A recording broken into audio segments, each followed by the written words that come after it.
Hello friends, this is Dr. Shruti, consultant, fertility expert, 49 Hospitals, LB Nagar branch. Sperm sample.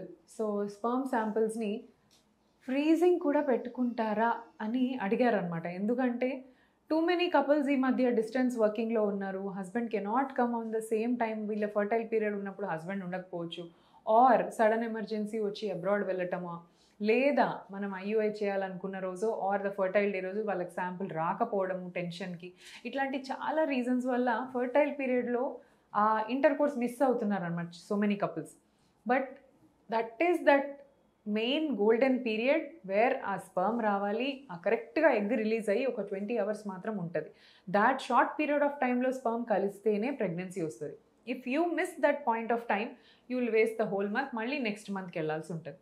So ఇలాగా every month time waste అవ్వటం కూడా it will cause even more depression to the patient, more stress and anxiety, and again waiting time is two long. So దీనివల్ల ఏంటంటే మనం sperm freezing గురించి చాలామందికి అనుకుంటున్నారు. So what is sperm freezing? మీరు ఏదైతే శాంపుల్ ప్రొవైడ్ చేస్తారో సెంటర్లో ఇన్ హౌస్, అంటే మీరు ఏ సెంటర్లో ట్రీట్మెంట్ తీసుకుంటున్నారో సెంటర్కి వచ్చి శాంపుల్ ప్రొవైడ్ చేయాల్సి ఉంటుంది. అది మనం ఒక స్టెరైల్ కంటైనర్లో కలెక్ట్ చేసి దాన్ని లిక్విఫై అంటే కాసేపు పెడతాం side. So it will completely liquefy, viscous ఉన్నదంతా లిక్విడ్ అయిపోయిన తర్వాత విల్ స్టార్ట్ కౌంట్ చేసి if the sample is good, sample బాగుండి ఫ్రీజ్ చేయొచ్చు అనుకుంటే ఆ శాంపుల్ని -190 degrees దగ్గర తీసుకెళ్ళి మనం ఫ్రీజ్ చేస్తాం అనమాట. Liquid nitrogen will freeze it. So ఆ ట్యాంక్, ఆ లిక్విడ్ నైట్రోజన్ ట్యాంక్లో సెమెన్ వయల్స్ని డైరెక్ట్గా తీసుకెళ్ళి అందులో పెట్టేస్తాం. ఇంకా అది ఏ స్టేజ్లో ఫ్రీజ్ అయి ఉంటుందో మళ్ళీ మనం దాన్ని బయటికి తీసినప్పుడు అదే స్టేజ్లో బయటికి వస్తుంది. మేబీ లిటిల్ 1% ఫ్రోజన్ శాంపుల్ కంటే ఫ్రెష్ శాంపుల్ 1% బెటర్. ఎందుకంటే ఆల్వేస్ ఫ్రెష్గా వండుకున్న ఫుడ్డా ఫ్రోజన్ ఫుడ్డా అంటే definitely we prefer fresh food. So similarly sperm sample అయినా ఏదైనా కూడా ఫ్రీజ్ చేస్తే దాని ఎఫికసీ ఏమాత్రం తగ్గదండి. బట్ లిటిల్ 1% ఏంటంటే we prefer fresh sample better. But ఇలా అస్సలు ఛాన్స్ లేదు, మళ్ళీ 1 year దాకా హస్బెండ్స్ రారు, కొంతమంది ఆర్మీలో ఉంటారు, వాళ్ళకి ఎప్పుడు లీవ్స్ ఇస్తారో తెలియదు, ఇలాంటి వాళ్ళు ఏంటంటే they try to freeze 1 or 2 samples. And next question, samples మనం పెట్టుకున్నప్పుడు ఎంత కాలం పాటు మనం దాన్ని ఫ్రీజ్ చేసుకోవచ్చు? ఇది ఒకటి.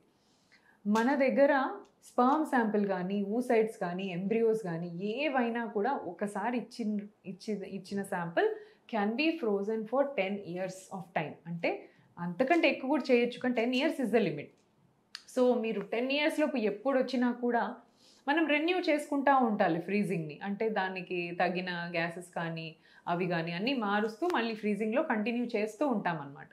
సో అది కొంచెం కూడా చేంజ్ అవ్వకుండా అలానే ఉంటుంది శాంపుల్. అండ్ ఈ ఫ్రీజింగ్లో ఒక్క సోషల్ స్టిగ్మా ఏంటంటే, ఇప్పుడు కొంతమంది నాలెడ్జబుల్ పీపుల్ ఏమో అర్థం చేసుకుంటారు, హస్బెండ్ లేని టైంలో హస్బెండ్ స్పర్మ్ శాంపిల్ యూజ్ చేసుకుని కన్సీవ్ అవుతారు, నో ఇష్యూస్.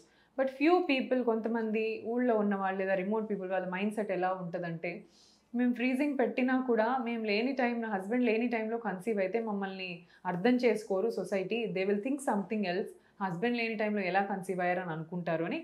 ఇది ఒక్క చిన్న సోషల్ స్టిగ్మా దీనికి అటాచ్ అయి ఉంది.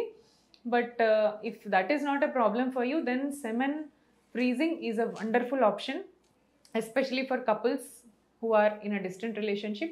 And ఇంకొంతమందికి క్యాన్సర్ డిటెక్ట్ అవుతుంది, like for example husbands cancer detect, లేదా టెస్టిక్యులర్ క్యాన్సర్, ఇంకేవో cancers, some kind of a disease, అవన్నీ ప్రోగ్రెస్ అవుతూ ఉంటాయి. సో మనం మంచిగా ఉన్నప్పుడే స్పర్మ్ శాంపుల్ తీసి పెట్టుకుంటే తర్వాత వాళ్ళ డిజీజ్ ప్రోగ్రెస్ అయినా స్పర్మ్కి ఏం ప్రాబ్లం కాకుండా ఉంటుంది అనమాట.